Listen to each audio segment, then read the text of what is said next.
Eu sei. Já tem umas 2 semanas que eu não publico nada. É foda. Eu sinto muito por isso. A vida de adulto não é fácil. E eu também não quero trazer qualquer conteúdo pra vocês só por gravar, sabem? Eu acho que deixa tudo meio chato, meio monótono. Então eu prefiro gravar algo que realmente faça um pouco de diferença, que traga informações, que possa agregar aí ao conhecimento de quem me acompanhar aí futuramente. Antes da gente começar o vídeo, eu gostaria muito de agradecer aos que se inscreveram, aos que comentaram, aos que curtiram o vídeo. Cara, vocês são fodas. Por favor, me ajudem a continuar crescendo aqui. Eu sei que tá tudo no início, pode ser que as coisas não estão tão fodas ou tão profissionais como em outros canais, mas aos poucos nós vamos crescendo juntos e vamos melhorando como uma história em um mangá. Vamos nessa.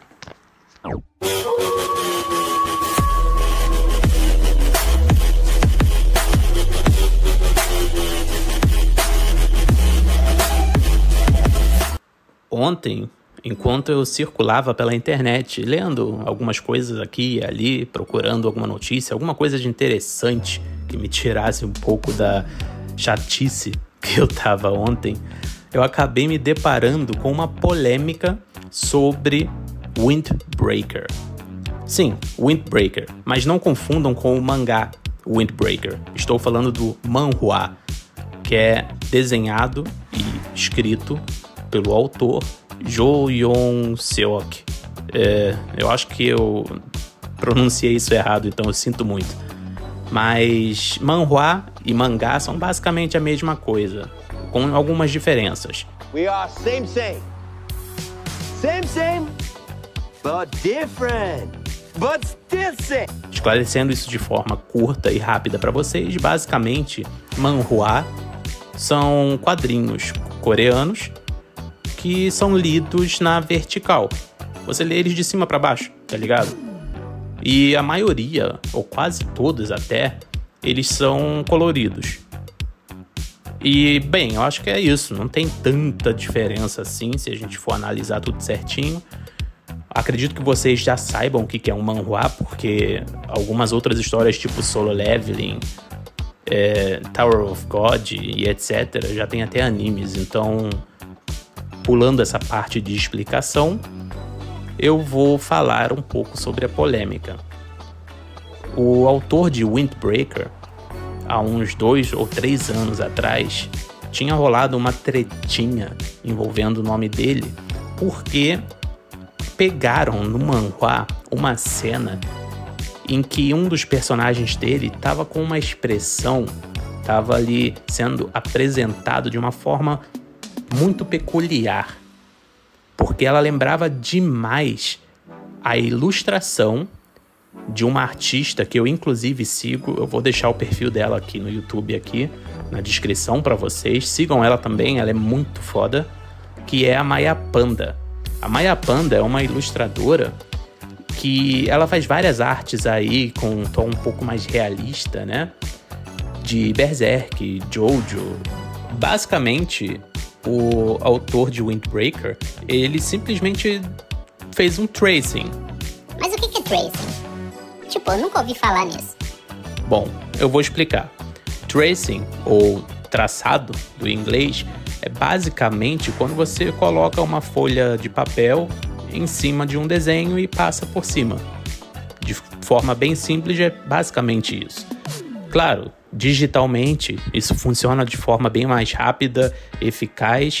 Então, é uma coisa que não é bem vista, sabem? No meio artístico, fazer tracing é basicamente como se você xingasse a mãe de alguém. E isso é algo que as pessoas simplesmente não curtem, muito menos os autores. E existe uma linha muito tênue do que é permitido e do que não é permitido em relação ao tracing, beleza? Por exemplo, se o cara pegar um cenário, vamos dizer que ele tirou foto de uma rua e fez um tracing para poder copiar ali certinho os elementos daquela rua, tudo bem, ninguém reclama disso. E por quê? porque ele tirou a foto, ele trabalhou a imagem, ele, por conta própria, foi atrás disso. Porém, quando você faz um tracing utilizando isso em personagens, em cenas muito específicas, em algo do tipo assim, o tracing ele é algo que é muito debatido, porque muita gente acha que não tem nada demais, enquanto outras pessoas simplesmente abominam esse ato. E esse autor de Windbreaker, ele há uns anos atrás já tinha feito isso, como eu disse, com a Maya Panda. Porém, ela não é tão grande assim quanto ele. Ela é uma ilustradora que já tem uma certa fama, porém, ela não é tão grande assim. Não é como se ela fosse um Oda, um Kishimoto da vida, né? E ele copiou essa arte, então, na cara dura. Porém, ontem, quando eu circulava pela internet, eu acabei me deparando com essa imagem aqui, onde o mesmo autor fez um tracing dessa cena de Tokyo Ghoul, onde o Kaneki tá meio que olhando assim para trás, sabem? Meio que virando o ombro, assim, olhando por cima do ombro.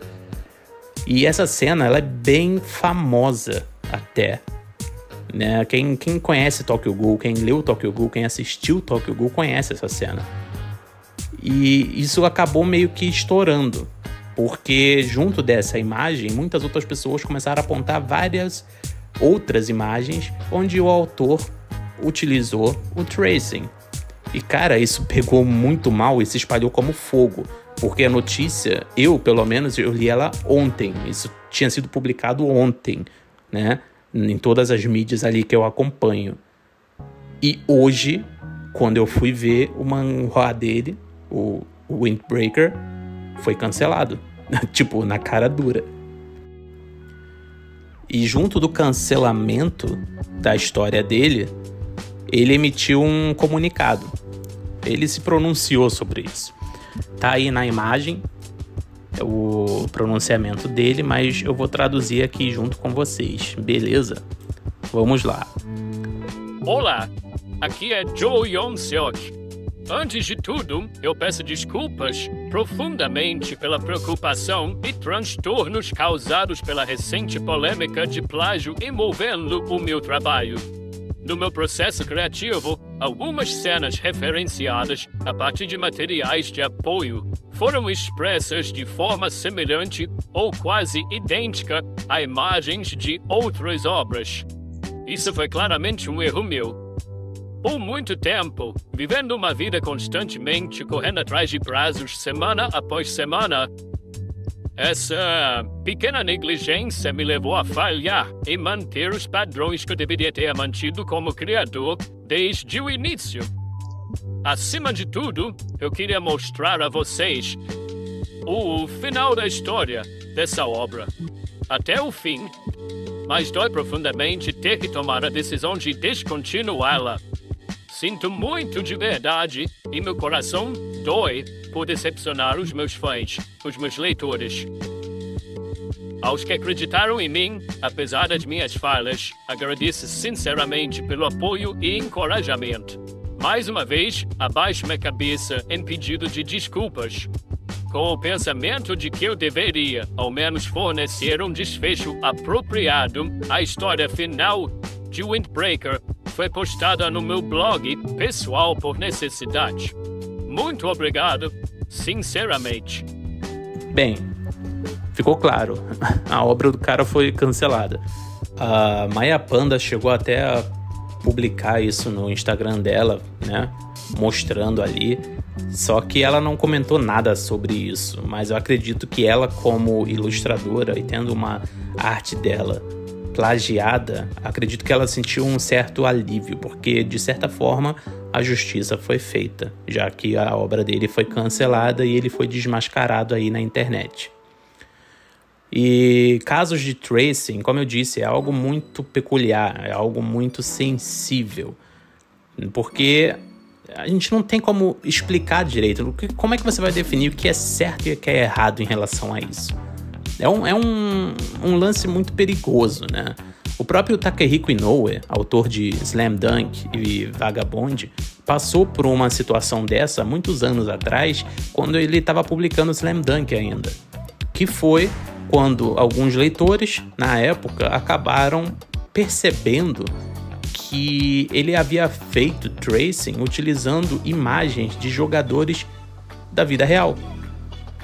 Então, na hora que quiseram cancelar ele, meu Deus, que coisa horrível, Takehiko Inoue, nossa, fazendo tracing. Esse caso do Inoue, na minha opinião, particularmente falando, eu acredito que não tem nada demais. Porque não se trata de personagens, e sim, ele utilizou o tracing para copiar os movimentos de pessoas reais, para poder passar isso com mais naturalidade na obra dele. Então eu acredito que não tem nada demais, isso, na minha opinião, não foi nada grave. Foi simplesmente para poder captar a movimentação. Se você desenha, se você também é artista, você sabe que pegar legal a movimentação de um personagem, poder transmitir isso no papel ou digitalmente, não é tão fácil assim. Então foi por isso que Inoue acabou utilizando tracing. E se hoje em dia isso não é aceito, então vocês imaginam há, 20 anos atrás. Entendeu onde eu quero chegar? O que eu quero dizer? Um outro caso bem famoso é o do autor de No Game No Life, Kamiya Yu, ou Thiago Furukawa Lucas. Meu Deus! Thiago? Que nome engraçado para um japonês. O cara não é simplesmente só japonês. Ele é brasileiro japonês, então é por isso que ele tem esse nome e provavelmente você acabou vendo isso em algum lugar na internet por causa disso também. Porque na época isso... Os brasileiros ali, a comunidade de desenhistas e tal até comentou isso, né? Porque era um cara brasileiro publicando no Japão, cara que foda e tal. E ele passou por essa polêmica do tracing, porque também pegaram ele fazendo isso com artes, imagens, ilustrações de outras pessoas. Mas na época, pelo que eu lembro, o No Game No Life não sofreu nenhum tipo de cancelamento e não foi tão gravemente atacado assim. Houve sim ali parece que estavam decidindo qual seria o futuro da obra, mas parece que com o pronunciamento do autor, isso meio que ficou perdoado. Meio que esqueceram disso. E hoje em dia você não escuta basicamente mais nada sobre o autor, nem sobre polêmica alguma envolvendo tracing. Um outro caso que não é tão famoso assim, que acredito que poucos de vocês já tenham ouvido falar sobre isso, é o caso do Nick Simons, que é filho do baixista da banda Kiss, Gene Simons. Sim, o filho do cara também desenha quadrinho, que legal, né? E ele trabalhava numa obra, numa HQ, né? Chamada Incarnate, que ela foi publicada ali pela Radical Comics. Isso já tem alguns anos também, né? Foi ali em meados de agosto de 2009, mais ou menos. E as pessoas que leram Incarnate perceberam bem rápido até que muitos personagens, muitos painéis e muitos momentos específicos na história dele envolviam Bleach. Eu vou deixar algumas imagens aí, eu acho que imagens falam mais do que palavras. E, cara, não tenho o que falar, não tenho o que defender. Pra quem foi plagiado, se você sofreu com tracing, porque alguém fez tracing de alguma arte sua, você sabe o sentimento que é. E realmente é muito, muito chato. É algo que faz com que você se sinta até mal. Ainda mais se o cara for famoso e muito maior do que você. Porque na maior parte dos casos, na maioria das vezes, como por exemplo com a Maya Panda, você não tem o que fazer. E acaba meio que simplesmente tendo que aceitar. E isso é ruim demais, cara. Isso é muito ruim. Então, se caso vocês aí pela internet, se você vê que tá tendo um caso de tracing, alguém tá passando por isso, apoie o artista que tá sendo plagiado, sabem? Denunciem, vão atrás, cara, porque isso não é legal. Isso realmente não é legal. Eu fiz um vídeo mais curto dessa vez, mas eu senti necessidade de falar sobre isso porque não sei como explicar, mas isso simplesmente é um tema que me irrita bastante, né? Já que eu também desenho, eu também estou produzindo meu mangá e eu agradeço muito aí a companhia de vocês, beleza? Agradeço demais as curtidas, as inscrições. Eu gosto muito quando vocês interagem, então por favor comentem mais, deem as suas opiniões. E dessa vez, para o próximo vídeo, se você chegou até aqui, por favor, escreve nos comentários qual é o vídeo que vocês gostariam que tivesse aqui. Sobre o que eu vou falar no próximo vídeo. Eu vou deixar a escolha com vocês. Beleza? Eu vou ficando por aqui e falou.